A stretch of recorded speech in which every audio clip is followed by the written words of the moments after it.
at Sfoglini. They're actually making my pasta. Today is the day. That's Steve over there. He's monitoring the machine. This is the pasta machine. Here's how it works. Over there you got the semolina. That's the semolina. It goes up, and there gets mixed with water, turned into dough, comes down through the die, right through here. The die is inside there now.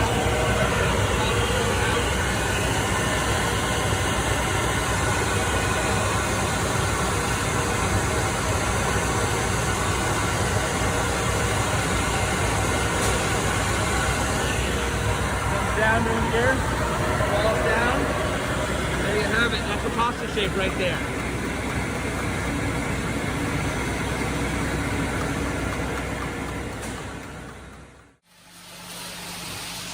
This is the day we actually put the pasta in boxes. This is the final step.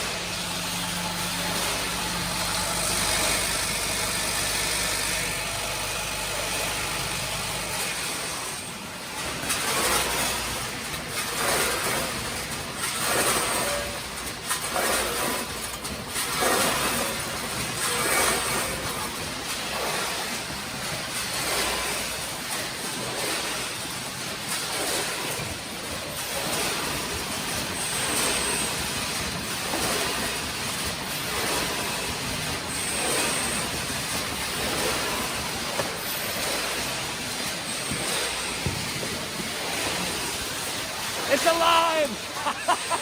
It's alive! Woo!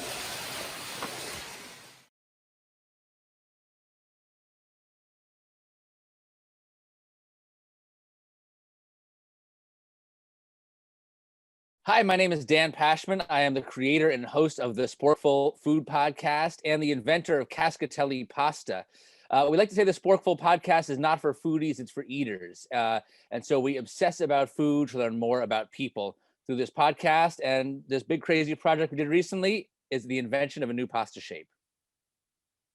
Dan, all right, so I, as a former producer of radio and television, finding people is not hard. It's not hard for me, and I'm not afraid to approach people. So I saw you on the news, on a Saturday morning news something.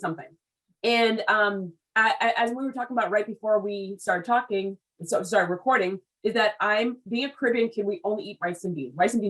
A meal is not even complete unless there's rice on the table.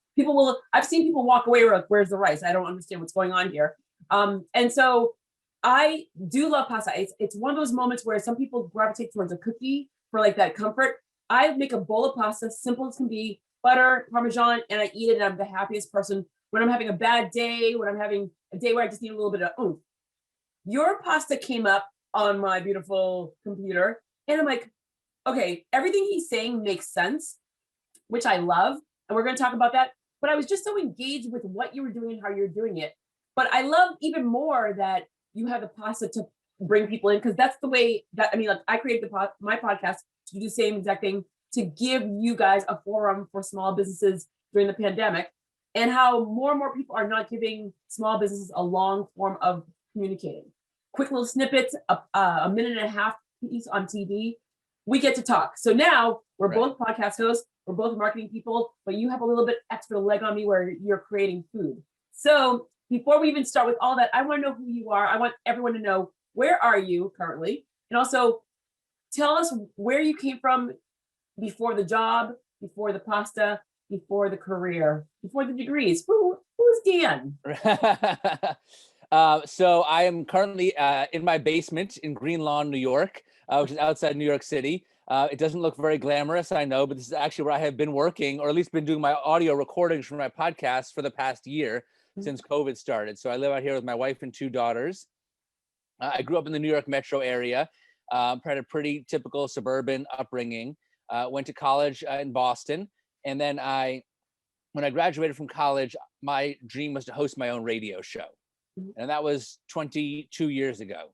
But I graduated, I said, I want to host my own radio show. This was before podcasts existed. And I thought that, well, my path would be, back then you had 2 options of how to do that. One option was you could try to get a job hosting in some tiny town in the middle of nowhere. And then you would work your way up like to bigger and bigger towns, into cities. And eventually, after 20 years, you're in a city.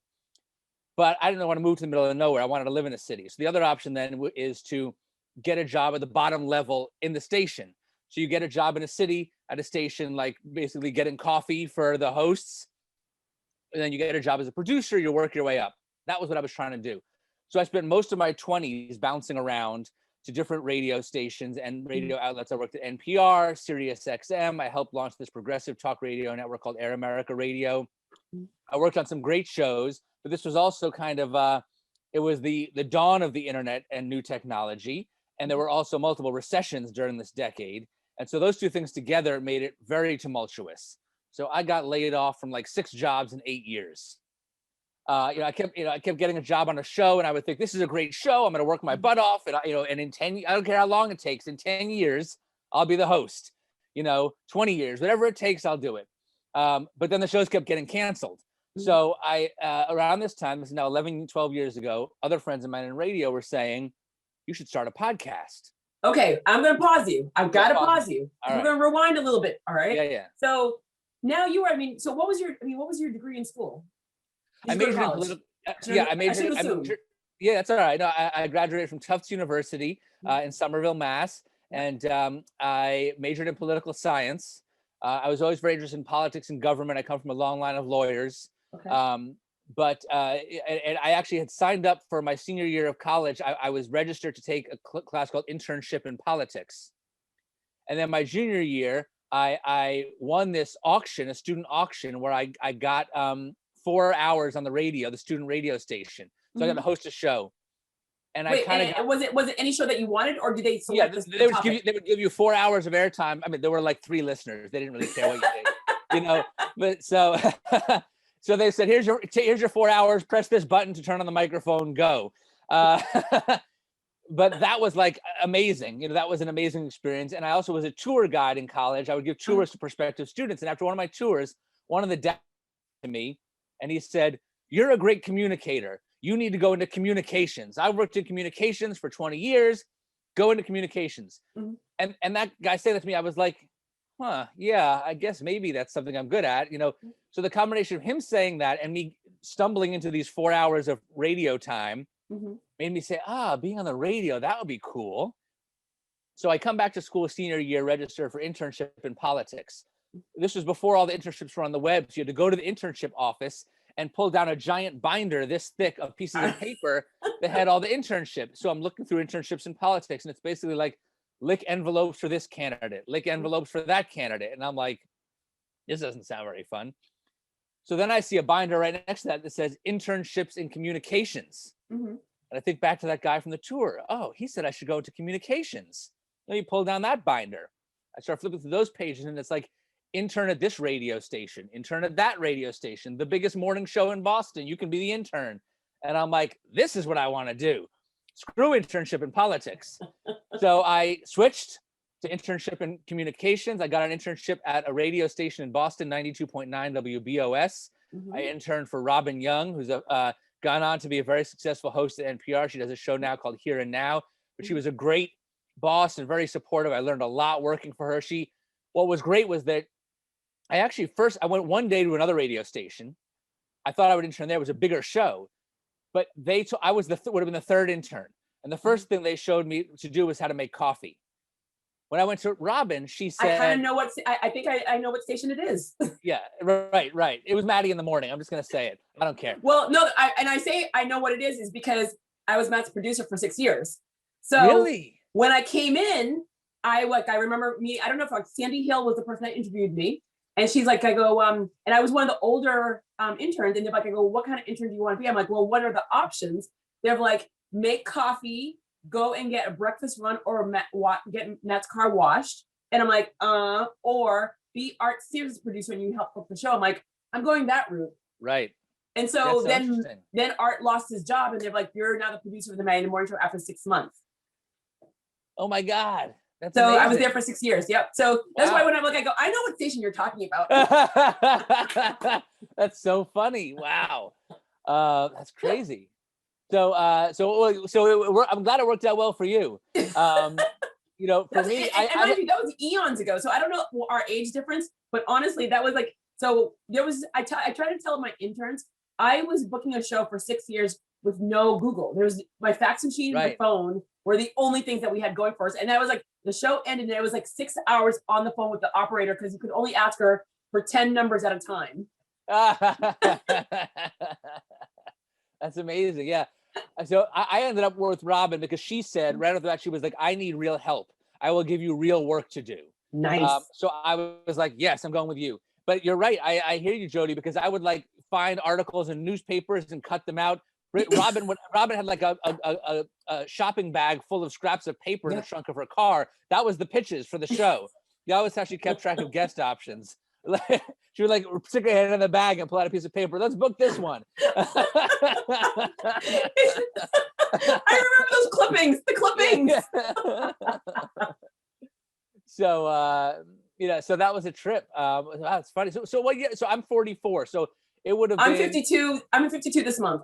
Okay. So it was a little bit before, but that's funny. We have similar paths. So I guess it worked out well for both of us. Well, that's why. So this is one of the things that I love about these interviews. I may just learn about you. I do no research ahead of time because I want to talk to you. And I go, and you're the keeper of your truth. So why would I want to go out and read anything? And for the most part, I know just enough to be dangerous. So I have questions for you already. Yeah.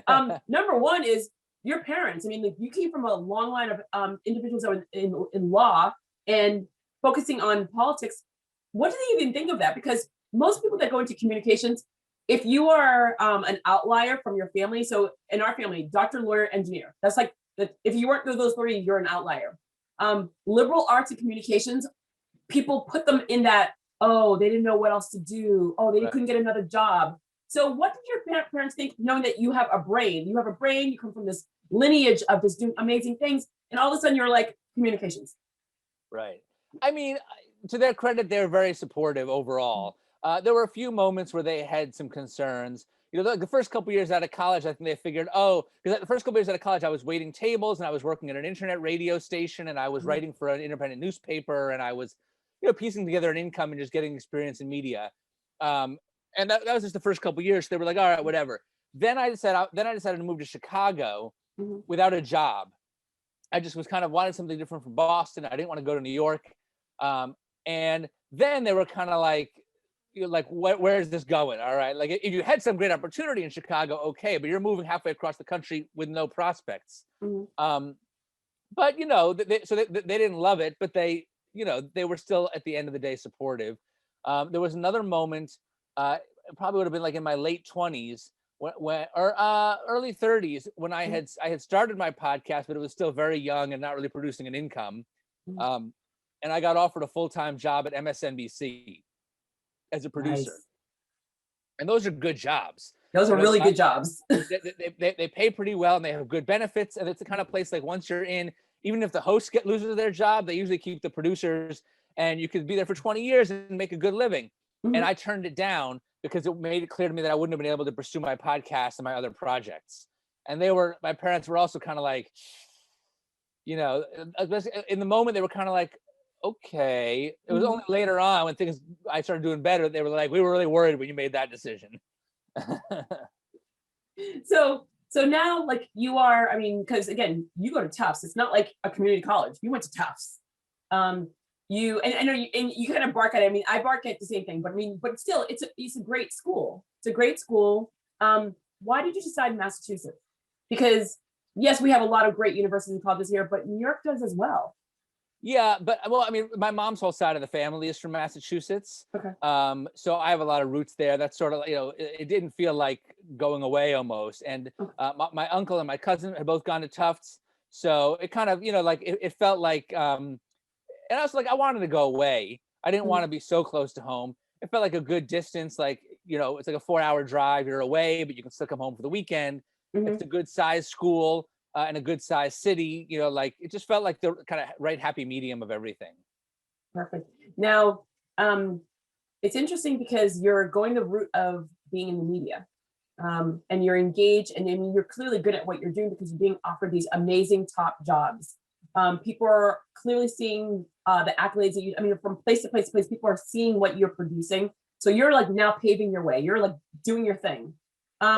Where does it get to a point where you start swaying towards communications the traditional way of producer, host, ratings, the whole entire shebang, to now you're going towards creating food with the podcast and then the pasta. So, I mean, this is like me not talking unless you say something jaw dropping.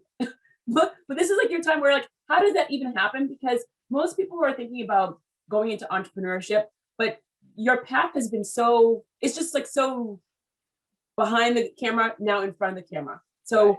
Walk us through that. Yeah, I mean, honestly, it mostly came out of desperation more than anything else. It was like, okay, I got laid off from 6 jobs in 8 years. I'm trying to work my way up the ladder, you know, as a producer. And I keep losing jobs. Friends of mine are starting podcasts. It was the early part of sort of the digital age where it was the first time, you know, like if I wanted to host a radio show on a radio station, it's not just about working your way up. You need someone to give you those promotions. And then eventually you need the guy who runs the station, and it's usually a guy who's running the station, has to decide he's going to give you that time slot. And there's only so many time slots in the day, only so many days in the week. So time is a finite resource, and there's a tremendous amount of competition. And if you're not that guy's guy, you're never going to get it. Now all of a sudden there was this opportunity with podcasting, with digital media, that you didn't need that permission. Mm-hmm. And I was desperate to find a way to make the career that I wanted. You know, I had left college with this dream, and now I'm 10 years out of college and I don't have a whole lot to show for it. Mm-hmm. And it was starting to feel like, you know, I might have to give it up and just go to law school or something. And so friends of mine encouraged me to start a podcast. And I figured if I start my own podcast, at least no one can cancel it but me. At least I have control. And if it fails, at least, like, you know, it had felt with my other jobs, the ones that especially felt like good opportunities, I felt like someone else took it away. Because I felt I'm working so hard and the show's good, but then there's these forces beyond my control. If I have a podcast, at least I can control it.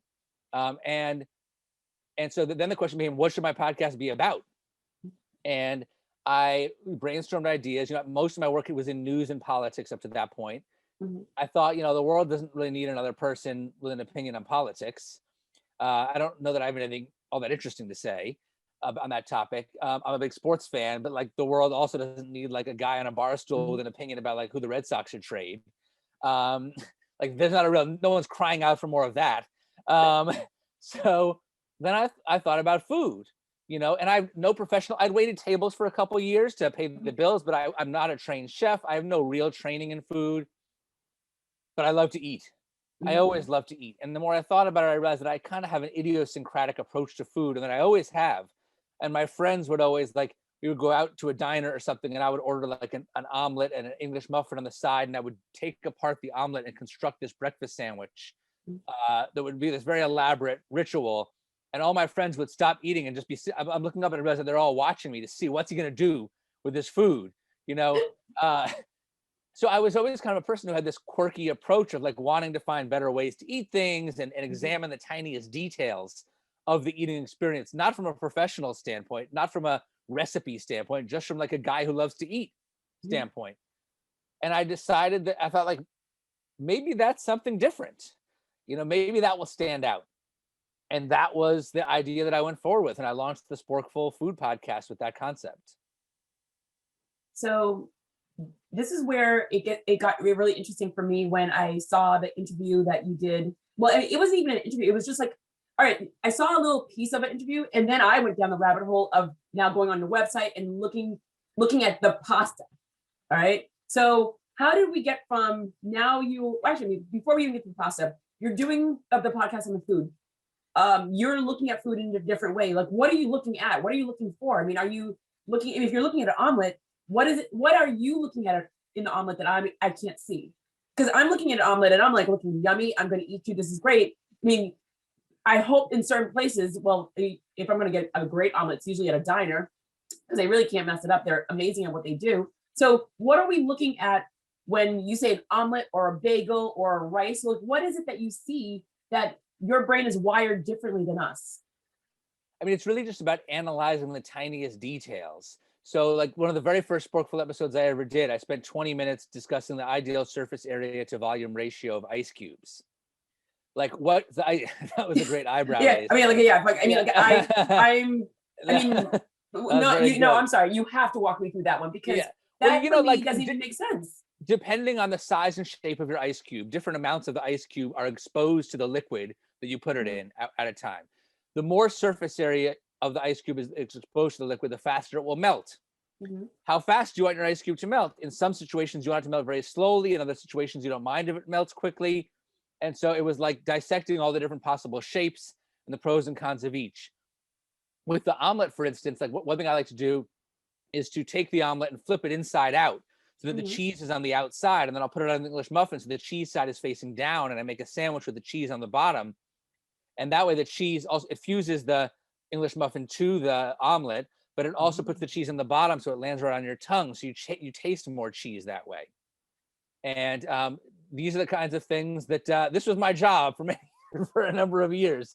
These kinds of keen insights. All right, so for the omelet thing, like I go, all right, I can go there, like, because for me, I put my smashed avocado underneath the omelet, and then I put the omelet on top of it, so that way it just yeah, that's what I do. But let's just talk about the ice cube just for a quick second. Two of my favorite drinks: old fashioned sake. Sake, move away because we don't put ice in sake because that would be like crazy. But an old fashioned, I've gone to restaurants where they're like, they bring out an old fashioned and it's crushed ice. I'm like, I am not drinking that. I don't know what that is, but no one does that to an old fashioned. That's crazy. So you're thinking about the big ice cube going on in an old fashioned. You see the round ice cubes going into an old fashioned. What is your preference? I go, are you looking for the round ones? Are you looking for the big thick ones or crushed ones? Not crushed, because crushed, again, that is a lot of surface area. It's going to melt very quickly. As between one ball and one cube, there's probably not, I don't think there's that much difference. The cube, a little bit more of it will touch the liquid. I like a nicely chilled drink, and I don't mind a little bit of water getting in there to smooth it out. So I'd probably go with the cube. The ball, I always feel like it's going to roll out of the glass and hit me in the face, you know? So yeah, I think that's like a little bit too cute by half. So all right, so how did we get to the pasta? Because your pasta is like nothing I've ever seen before. This is, I mean, when I tell you, I mean, no exaggeration, 8 boxes. I bought 8 boxes so that way I know, one, I can give them as gifts, but I'm so excited just to know that I have them in my house. So walk me through this, because everything that you say about it, I'm like, duh, why didn't we think of this before? Right. So, I mean, so long story short, the Sporkful podcast started off being about these minute details of food, but progressed over time to become more ambitious, more thoughtful. We started branching out, using food to get into history, economics, race, culture, identity, all different kinds of things. We did an episode about the use of the word plantation in food branding. What are white people in food who use this term communicating, whether they realize it or not? How does it come across to different people? We did our most downloaded episode ever was about the sort of reckoning that took place at Bon Appetit last year. So I remember that. More serious and more thoughtful topics. And then I sort of, a couple of years ago, I was inspired by some podcasts, especially one called Startup, where Alex Bloomberg told the story of starting his podcast business. He also did one with the NPR show Planet Money about getting a T-shirt made and dissecting the process of actually getting it manufactured and selling it. And I think any creative person, you see other people doing interesting stuff. You kind of think that's really cool. I want to try to do that. Like, what would my version of that be like? And this felt like the next ambitious thing. So first we had the sort of fun, quirky Sporkful. Then the next iteration was like sort of more serious and thoughtful tones. Then it was like, what if I were to try to launch a product and tell the story of launching that product over multiple podcast episodes, which I had never done before. I had never produced a story with cliffhangers over multiple episodes, a serialized story. So it felt creatively ambitious, first and foremost. That was my initial motivation. And then I was also like, and maybe this will be good for business. And so I had a few parameters for what food I would want to produce. I wanted it to be a basic food that like everyone knows and loves and everyone has an opinion about. I wanted it to be a food that would be inexpensive, even if my version would have to be a little more expensive because I couldn't make it in huge quantities. I didn't want some high priced boutique-y thing. I also wanted it to be shelf stable so it could be shipped. Because again, I wanted my listeners all over the country, at least if not all over the world, to be able to experience it. I didn't want it to just be in specialty stores. And so I landed on pasta, and I thought, pasta shapes are the kind of thing that I just don't think people have thought much about. I think, one of the reactions I love we get on the Sporkful podcast when I do nerd out in great detail about a food is people will say, I never knew I had such strong opinions about that. And I love when we get that reaction because it's like it has revealed something new to you about this food that you thought you knew. You've had it, you've eaten it a million times, but now it's all new to you. And that's exciting. It's exciting. And then from now on, when you go to eat it again, you'll never look at it the same way. And so I felt that if we did a story about pasta shapes, that it would have that effect on listeners and that they would be exposed to the whole world of pasta shapes. I mean, most people know 10 or 20 shapes from the supermarket. So I wanted to expose people to this world and get them excited about this thing that they had never thought about that much. You are not an engineer. There's nothing, I mean, everything that you've said to us thus far doesn't lead for me to understand how you got the skill sets to create something that you're reconstructing it, because that's what you did. You basically took the pasta that's, I mean, I know my go-to pastas that I go to. I mean, can I pronounce any of them? No, but I know my go-to pastas that I go to. And when I'm looking at your diagrams, and I'm gonna add them to this podcast, there's a full-on engineer behind it. So how did you get to that point where you are not, I mean, is your family from Italy? I mean, do you have that, like, just knowing that, most people, they're a chef or they're some sort of engineering, they're from Italy, they've touched the pasta, they've been part of it throughout their entire lives. They make gnocchi with their nannies and then the nanas at Christmas time. Like, there's always this path to getting to where they are. You're none of this. So how did you get to this point where you created this? And it's not only that it's the engineering part of it, it's beautiful. I mean, for anyone that's looking at it, it is literally a beautiful piece of art that you've created that's a pasta that's practical. Yeah, I mean, thank you. First of all, I mean, you're right, I'm not an engineer. I do kind of have an engineer's approach to food, which is sort of very technical. I've done whole episodes, and I did a thing, I wrote a book a few years ago. I had a whole chapter on sandwich engineering. So like how you layer the ingredients in a sandwich, because you don't want two slippery things to be up against each other, because when you bite into it, it's going to fall out the back. So, how do you use friction to stop sandwich ingredients from slipping on each other? So I do have that way of approaching food, even though I don't have any professional training.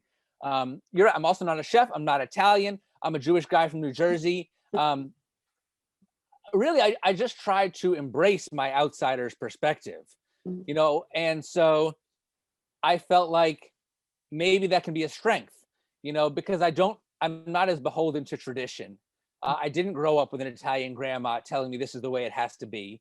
And so hopefully that would free me up a little bit. That being said, pasta is a comfort food, and I think it scratches a certain nostalgia itch for a lot of people. So I didn't want to be so different and crazy and outrageous just for the sake of it. I wanted to strike this middle ground where I had a new approach, but also still didn't lose the stuff that we all love about pasta. So, but I also had to get help, and so I had to go out and there were two key things I needed for the project. I needed to get a die made. A die, D-I-E, is like the mold for the shape. Yep. You may remember the Play-Doh factory. You have that little disc with a star-shaped hole. You push the dough through the hole, and it comes out shaped like a star, right? That little disc with a star-shaped hole, that's a die. And pasta is basically made the same way. You take pasta dough, you push it through a hole that has the shape, and pasta shape comes out. So I had to get a professional, and there's one person today in America who still makes pasta dies. I had to get his attention, which wasn't easy, because he was not that interested in working with me when he gets orders from like Fortune 50 companies. I had to get him to make a die, and then I had to find a pasta company because I wasn't going to lease a factory. I had to take the die and bring it to the factory and get it made. Wait. I want to see. Let's go back to the die guy. Yeah. You had to design it first, though, right? So are you working with him, and he's designing it, or are you designing? Who is the rule? And also, why? I mean, yes, there are massive machines out there that are mass producing. Why would you go the route of the die guy? Well, you need the die to go into the machine that mass produces. The die is like the key that makes the shape. So any machine that I'm gonna get is gonna need a die to make my shape. So you need the die. The way we basically work, I got a notebook filled with graph paper, and I started sketching ideas. I would sketch all these concepts and scan them and send to him, and he would basically be like, nope. Basically, like, all my ideas were physically impossible. Like I had this idea. I wanted to have ruffles and a tube. Yeah. I wanted to combine those two things. Well, it turns out that when the dough passes through the die, which only takes like less than a second, in that instant, the shape is made. And the movement required to create the ruffles would crush the tube. Okay. And so he's like, that's physically impossible. That's impossible. That's impossible. Finally, he's like, I think this one's possible. Great. He starts trying to do it. Nope, that's impossible too. So a lot of it was just me being like, how about this? How about this? And really just being guided by this idea of combining ruffles into tube in a new way. I had eaten like 100 different kinds of pasta and studied them very carefully. And I came away from that saying, I want ruffles in a tube. And so How long was that process, by the way? The eating all the pastas? No, the process of like designing and getting the no's and getting the yes. I mean, the entire process of getting this pasta shape from the time that I really started working on it to the time that it hit the, it came out on sale was 3 years. Why did you not quit? Because honestly, like literally you had, at this point, you had been laid off on all these different jobs. You could have gone to the go-to and you stuck with this for 3 years and getting this constant no from a person that was like, dude, give me a break. Just like make this happen for me. So what kept you going? I mean, what keeps any ambitious person going? There's the desire to see something through. I had the feeling that this was a good idea and that if I just kept working at it, that it would eventually be like, at the very least, I felt like this will be a great story for the podcast. And if I can tell a great story for the podcast, that'll be very rewarding and will help the podcast. So, and then if I can manage to come out with a great shape, then that's even better. And so, I guess I kind of have this attitude about myself that's like, I can, like, you can just sort of like will something into existence. It's just a matter of like having this laser focus and being kind of single-minded and, not considering the possibility of stopping. Now, look, there's, that's not always the best way to live your life, There were moments where my wife was fed up with it. Most entrepreneurs that are listening to you right now are hearing you because most people, I got so excited. I saw someone else doing it and I did it, but I realized it was too much work and I jumped off. And then there are people like you who are like, can't stop, won't stop.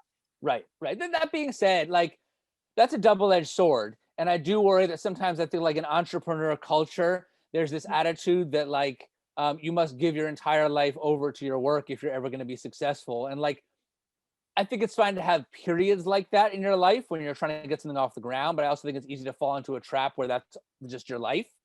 And that's also not healthy, I think. Like I try to have ebbs and flows over the course of, over the course of time, like, work really hard, intensely hard in a project, get it out there, hopefully gets you up to the next level of success and of, of accomplishment in your career, and then like take it easy for a little bit, and like it's okay to plateau for a little while, and then, until you get an idea, until you feel like you've stored up enough reserve intensity that you can attack the next hill. I think it's important to try to find that balance. I love that. All right, so now the die is completed. What are the next steps here? Where it's like, the die is completed, the gentleman signs off on it. Do you trademark it with through him? Like, how does that, because honestly, most people just don't know this at all. So you created it, it's yours, but you have to work with him. How is that partnership? And then what's the next steps from there? Yeah, so I get the die, I bring it to the pasta company. We had to run a number of more tests. The pasta company is called Sfoglini in upstate New York. They've been great. And we had to run tests and still fine tune. And yes, I patented the shape and trademarked the name of the shape.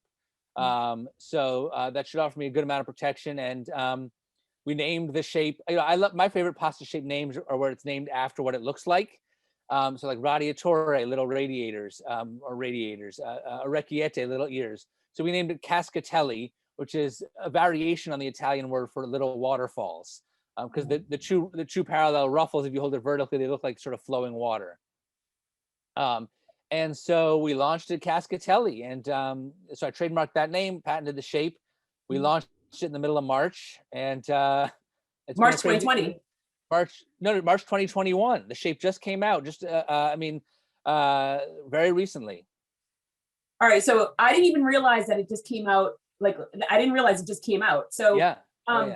That's insane. All right, so now, because again, another thing that we were seeing right before, where I ordered it, I saw it and I ordered it. I was so excited, and I'm like waiting patiently. And so you just said, I mean, you were telling me how it's been a wild ride. You are working on this for such a long time. We go into the pandemic. What was your life from? Okay, I'm so excited about this. I do have the podcast. I'm working really hard. People are getting to know who I am. I'm building a really strong brand. All my dreams are coming true. Holy crap, I just kind of threw a pasta in there, learning a whole new thing, learning all these individuals are engaging with me. And then we get hit by a pandemic. What was the pandemic like for you? Number one for the show and the conversations that you were having, knowing so many of the people that are in the food industry are now like, holy crap, we're dying. We're dying because people can't come into our restaurants, number one. Number two, you're working on this really behemoth of a project for yourself that you've never gone into, but you're going into a pandemic. Like, is this ever going to happen? Are we going to launch? And also, by the way, you have a wife and 2 daughters at home. So right. How was, with all that going on, how did you survive, and what happened? So, I mean, in terms of the podcast and the pandemic, I mean, I'm very lucky that I was able to work from home and keep my job. So I'm thankful for that. It changed the content of our show. There were certain topics that didn't make sense to do during the pandemic, and other topics that just we couldn't do. Like, for instance, certain things were like, I would say, like, you know, to do this right, I need to travel. I need to go to that place to do it. Or like, well, I have to wait. So, but then there were other, but you know, certain, like doing interviews, we were able to do. We were able to be creative. We did some. We kind of would go back and forth week to week, where some shows we would address the pandemic and do something that was very much targeted to like food in the pandemic. We did some stuff that was very much targeted towards the racial reckoning that was happening. And then we did other weeks where like, this week is an escapist episode. We're just going to have fun and tune out. And we tried to just sort of feel out from week to week what felt right. And so that was the podcast. The pasta project was like, you know, I'm a storyteller. And so I understood when I set out to do this ambitious story, like, you kind of want things to go wrong, you know, because that makes for a better story. It's not interesting if it's just, I want to invent a pasta shape. Okay, I'm done. So you're like, okay, I need things to go wrong. I need obstacles, and then I'll overcome them, and that will create drama, and we'll have a good story. So like 2 years into the project, I'm sort of like, okay, got enough of that, you know. We have enough, check that box, enough drama, enough obstacles, and then COVID hit, you know? So that was, because then like the dye has to be made out of bronze, but then they couldn't get any bronze because of COVID. Like all the factories were backed up. So there were all these kinds of, and dried pasta sales went up 40%. So all the pasta dye maker and the companies, they had no time for me because they were getting orders coming in like bananas. Oh, so, shelves were empty at the supermarket. You go to the market, and I mean, because again, pasta is a comfort food, right? And so all the shelves were like gone. Yeah. So that was definitely a challenge. My wife Janie, you know, was incredible throughout, and we were very lucky that our kids are at a good age where this wasn't too difficult for them. You know, people should listen to the 5-part series on the Sporkful podcast. It's called Mission ImPASTAble, and my wife and kids are very important parts of the story. And you will hear Janie's skepticism and frustration at times with this project. Like, why are you adding more stress into our lives when these things are already stressful? A lot of people who are married or to an entrepreneur or a small business person have told me that those scenes really resonated for them. So I think that if that's your life, you should definitely check it out because you'll get an appreciation for it. Well, I'm going to ask you, did you marry well? Because during the pandemic, I mean, honestly, during the pandemic, I think I asked everyone this because I know of 4 personal divorces because of the pandemic. It's a hard time because the world is your buffer. And when you're an entrepreneur, you're usually off doing your thing and they don't get to see what's behind the curtain. And so now your wife got to see everything all the time, the good, the bad, the ugly, the frustrations. And they're scratching their head thinking, why would you do this not only to the family, but why would you do this to yourself? Because they do care about you. Right. No, you're right. I mean, you just summed it up perfectly. That's exactly what they're thinking. And no, but I mean, you know, Janie is like really the star of the series. And, you know, honestly, in our case, if anything, you know, I think it made us feel like we almost feel bad saying that, like, how lucky we've been in the pandemic, and like the things have gone well, and you know, obviously there's been moments that it's been very difficult and stressful, but like overall I think we've kind of weathered the storm together, and you know, our kids are back in school now, and we've stayed healthy, and we managed to keep our jobs and our marriage intact, and make a pasta shape in the process, so all good. I love it. Where do you feel, where do you see the, I mean, I feel like there's a saturation of pasta. So you're getting the Barella's out there, but then of course Barella had some like negative media out there for a while, and then their sales went down, but then it just like, petered back up. I mean, you're seeing a lot of people just voicing their opinions throughout for anything and everything, and it's hitting the marketing. It's hitting their bottom line, because people are. I can just Google you. I can just check you out right now. So your brand is associated with the food that you're creating, or the restaurant that you have. Where do you see the market going once things are open? Yes, people are excited to get back in there, and yes, they're excited like just to be outside of their house. I don't want to cook. I mean, it is very daunting for a lot of people. They're like, "What do you mean? I'm not June Cleaver. Cooking every single night is not what I signed up for when I started this family." But we are getting out there, and we are engaging more. But people are more conscious of the products and the restaurants that they're engaging with. How do you see that? Because you have a brand. It's not just the pasta. You have a solid brand. How do you see the future leading out? And I don't want to talk about cancel culture. I don't want to talk about the imposter syndrome. I hate those words because I feel like they're just like words for the moment. But overall, because you started your career when, again, fax machine and phones like me back in the day, and you've seen how it's evolved, what do you think the future is out there for someone that has a brand that's associated with a product? Any kind of product or a food product? Anything. Yep, anything. I mean, I can tell you what I think. I would not call myself an expert in this issue myself. You know, I think that look, things are always changing and evolving. I think exactly how much COVID is going to change things long term is still hard to say. I think if anybody knew that for sure, you know, they'd be sitting pretty right now. You know, I think that all this attitude of like, oh, remote work and delivery for food, and this idea that we're going to be leaning on technology more, I'm sure there's some truth to that. But I also think that like human beings, for all the technology in the world can't replace real human interaction. And so I don't think that's not going to cease to exist. And I think that you know, there's always going to be that combination. The products that will succeed will be the ones that have some combination of a good idea, well marketed, and often also like, you know, certain advantages that some people have over others. Well, I mean, just I want you to elaborate a little bit more, because even I mean, I am a Goya fan. I use Goya on everything. I mean, like there's not one cabinet that I mean, as a Caribbean kid, there's not one cabinet that doesn't have Goya. Goya's president has been very, very verbal out there, talking about a lot of different things. Does it make me want to stop using Goya products? No, because, and people are like, I can't believe you're still using the products. I'm like, you know what? There's a lot of people that work at Goya that I'm not going to penalize them for what their president did. And they're dependent on those jobs. And so I always think about the products are associated with the brand of a person. I go in, you built out the brand first, and then you have a product, but now this product is part of your brand. Yeah, no, that's a good point, and that's the thing I struggle with too, because I mean, I think the truth is that like, you know, if we learned about the details of the CEOs of every company whose products we patronize, I'm sure we'd find out that a lot of them support things that we don't agree with. And I also feel like, and so, but you know, some are outspoken to a degree that crosses a line to, you know, to me, and I will, you know, stop patronizing that company. But it is also sort of like the question of like, what is the desired result? What change are you trying to affect?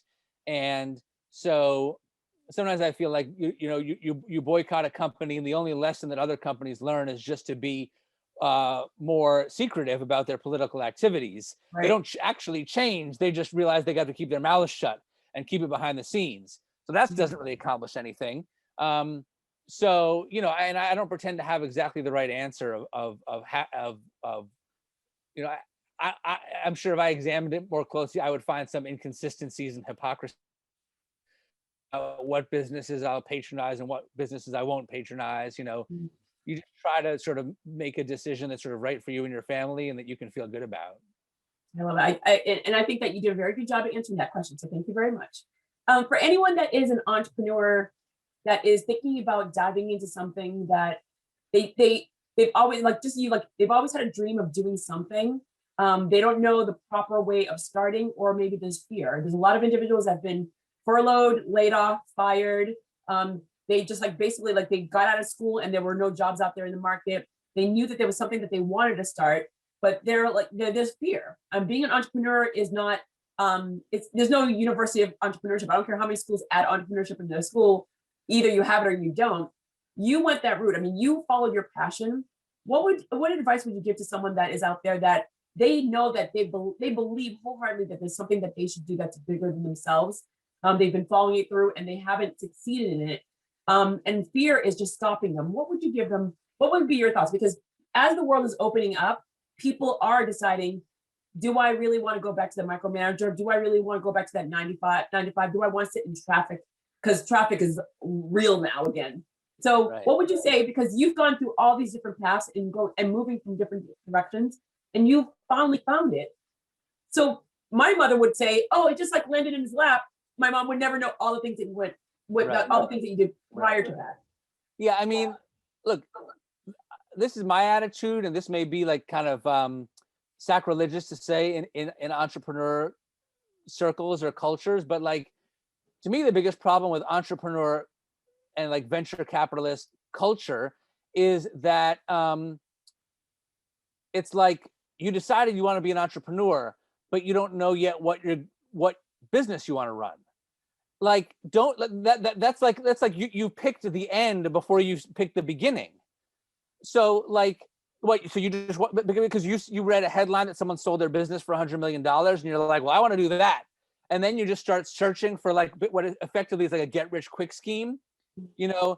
That's not, you're not likely to get the 100 million that way. And yeah. Even if you are, it feels like an empty way to get it to me. I am an entrepreneur, but I became one out of necessity, because the thing that I could not do the thing that I'm so passionate about any other way. And so it was out of desperation and out of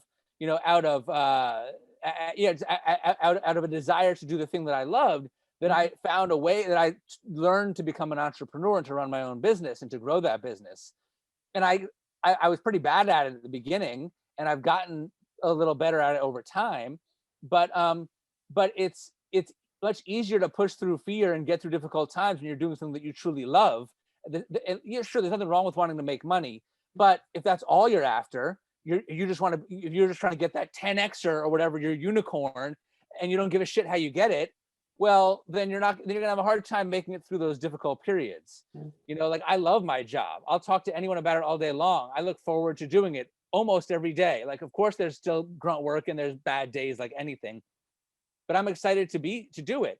So that makes the hard times a lot easier. So I would say focus on doing what you're passionate about, what you love. Don't worry about being an entrepreneur. Don't think of it that way. Just follow your passion and then figure out how to make it work. Golly, you just that just makes me so happy. I mean, you know what? Because I started my business 11 years ago when the world imploded last time. I'm sitting in an MBA class at Babson, and I'm now told I'm overqualified. And I'm I'm an entrepreneur by necessity, not by desire. And if you had told me I was going to own my own business, I'm hell no. I like working for the man. I like knowing where my check is, my insurance. Are you joking? Right. And so just to hear that, that's perfect, because I wake up every day happy knowing that it's under my terms, and it's amazing. And going backwards and working for the man, whichever way people define the man, I miss him. I miss the man. I'm not gonna lie to you. I miss him, but I love my own path as well. All right. So, this time went by so fast, and I'm happy this is never going to be the last conversation, because you're so good. You're so good. I like it. I like this a lot. But I am going to ask conversation. I am going to ask you the last question, when we're done talking, don't hang up, because I want to talk to you offline. But my last two questions to you are, if you had a personal ask and a professional ask of anyone that's listening, what would you ask? Because entrepreneurs, Do not ever ask personally and professionally. And I always say, as long as you're talking to me, I'm always going to give you the forum to ask for whatever you need, because you never know who could be inspired by you. Well, I would say professional ask. I got this pasta shape, and I'm looking to get it in stores and get people to make it and sell it. I don't really think that I want to go into the pasta business whole hog, but I could sure use some help figuring out how to get it into stores and how to make as much money as possible while also not going crazy doing it.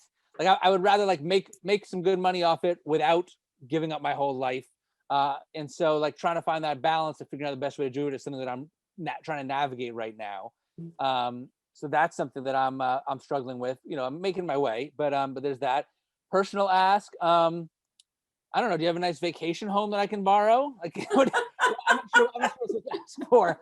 Like, you say use a beach right now. Do you have one? I mean, I live in Marblehead, so need to say I have friends that. Oh my God, but that's where my whole family's from. No way. Marblehead, yes. No way. Are you kidding me? My mom moved from Swampscott to Marblehead when she started high school, and she still hasn't gotten over it. But yeah, you ever see Max Stantz roofing trucks driving around town? Max Stantz was my great grandfather. All right. So I live in Old Town, right across from Haley. So during the entire pandemic, I could see if there was a line outside the liquor store or not. That's awesome. Yeah. You gotta go to Marblehead House of Pizza. Yes. Yeah, but you know what? I'm not a pizza person per se. So like I live at Mino's. I mean, I'm at Mino's all the time, just getting my euros. I love it. That is so cool. Oh my God, we do have so many things in common. I know, really. All right, so again, this is not going to be our last conversation, but I have to say this last thing before we go offline. You literally, and I'm sure you've heard this before, but you look like the younger, thinner version of Jimmy Kimmel. Oh, thinner. I don't know about that, but thank you. Yeah, like, have you not heard that before? I have. Well, you know, I had a beard before it was cool, and then all these famous people started growing beards, and it's been great for me. Ben Affleck grew a beard for Argo, and people started saying that I look like Ben Affleck, and I can see that too. I was like, I'll take it. Tell my wife I look like Ben Affleck.